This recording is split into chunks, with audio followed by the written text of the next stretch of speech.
Hey, we are getting some interaction here about the lists Make Germany Great Again.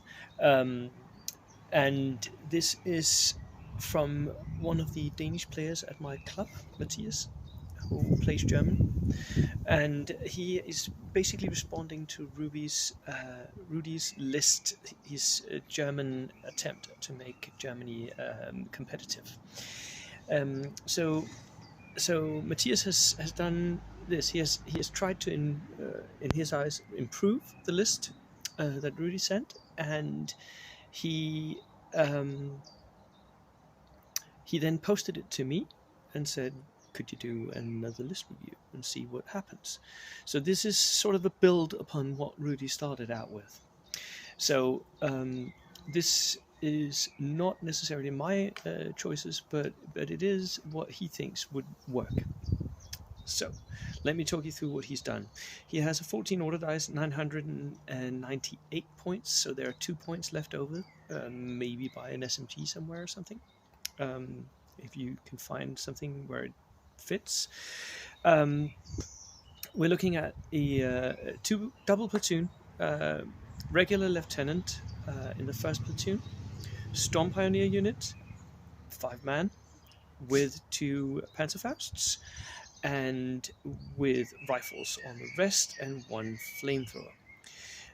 Pretty standard. I like the Storm Pioneers. They're veterans. They really pack a punch, and they can hit different targets, right? An Osttruppen, Shirker, 5 man unit, min-maxing here. The Howling Cow, multi-launcher. Now, Matthias is a fan of multi-launchers. I'm not necessarily this much of a fan. I think 1 is good, 2 maybe okay, 3 too much. So, and Matthias in this list, he's carrying 2 Howling Cows. It is what it is. This is inexperienced. I like the Howling Cows. If I'm going for multi launchers, I'm going for the cheapest one possible, and Matthias sort of does this here as well. And then an SDKF set 250/9, which has it's an armored car, has the turret-mounted light autocannon. It's pretty good. It has recce. It isn't open topped, so it sort of it works being half tracked.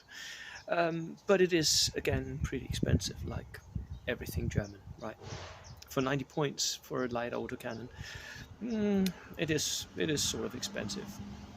The Kugelblitz, which we've talked about before, and the heavy field car to transport the pioneers. Second platoon, regular lieutenant, basic storm pioneers, again completely matched with the first unit. Osttruppen, again completely matched with the first unit, and another Howling Cow. I think you could cut out one of these Howling Cows and still be okay, because the Howling Cow is mostly there to split up the enemy. 1 Howling Cow will do that. 2, then you're counting on them rolling 6s and killing units, which you can't do.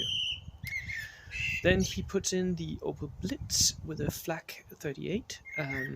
So that is basically a turret-mounted light autocannon with a lot of shots. Pretty good. I like this. This is a soft-skin hunter. Maybe even light tanks could get in trouble. Stewards could get in trouble against this one. But it is pretty vulnerable itself. It's soft-skinned, open-topped. No, it's not soft-skinned. It's 7+. There you go. I still think it's too vulnerable to be getting pinned and not doing enough. A heavy field car, again, transport for the Storm Pioneers. I like this. 2 heavy field cars. Then each unit has their own transport, can move up. And a 250/1 Hanomag type of transporting 5 men. Again, this Hanomag it has a pintle-mounted MMG. It is regular, so it can go backline sitting and just be 7+ armor shooting from the back lines. But I think you could cut this out and spend the points on something else, since you have the field car to transport your flamers and panzerfausts. So, a nice like debate going on about what to do with the Germans. I think this list is interesting again. I think it's really nice seeing the Kugelblitz used and utilized, even though it is expensive. It does have a lot of punch, but I don't think that you need the Opel Blitz when you have the Kugelblitz, because they're sort of the same, right? They have a lot of shots with the light autocannons, so they kill the same stuff. I think you should go for something else with that, with the points you have there, and maybe also cut off one of the howling cows. So that was my feedback for this developing list. Cheers.